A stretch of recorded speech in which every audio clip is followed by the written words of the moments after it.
In this video, we'll learn how to create a checkbox column in Loocey and go over the settings and options of checkbox columns. There are two ways to create a column in Loocey. We can either open the context menu of an existing column and click on Add Column to Right, then choose Checkbox from the drop-down. Or we can click on the plus sign at the end of the table, select More Options, and then choose Checkbox from the column type drop-down. We can enter the display name and click on Add if we want to use the default options.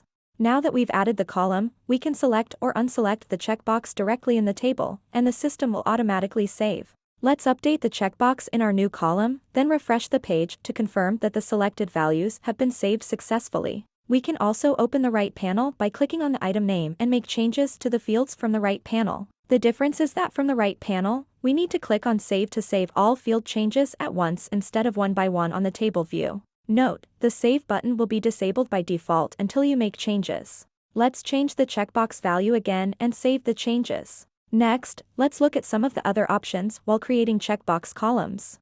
Let's add another column and look at the other options. You can set a default value for a checkbox column so that it's automatically applied to all new records added to this list. For example, if you want the checkbox to be checked by default, you can enter 1 as the default value.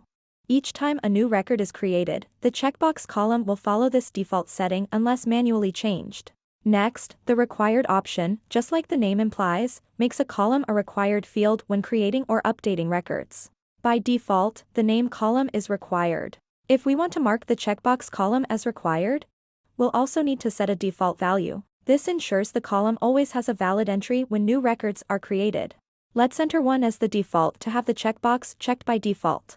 If we mark another column, in this case, checkbox, as required, the Add Item input box will change into a button link. Then, when we click on either the Add Item link or the new button at the top, the system will open a dialog showing all required column inputs.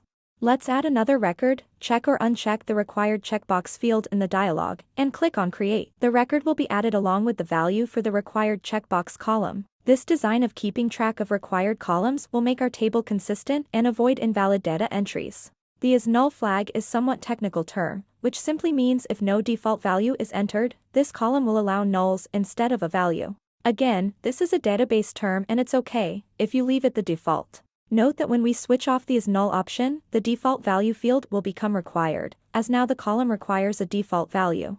In the case of checkbox columns, that value must be 0 or 1 for unchecked or checked. This is because if you already have data in your list and if you turn off the null option, this column will need to be populated with another value, otherwise, we would get an error in the database.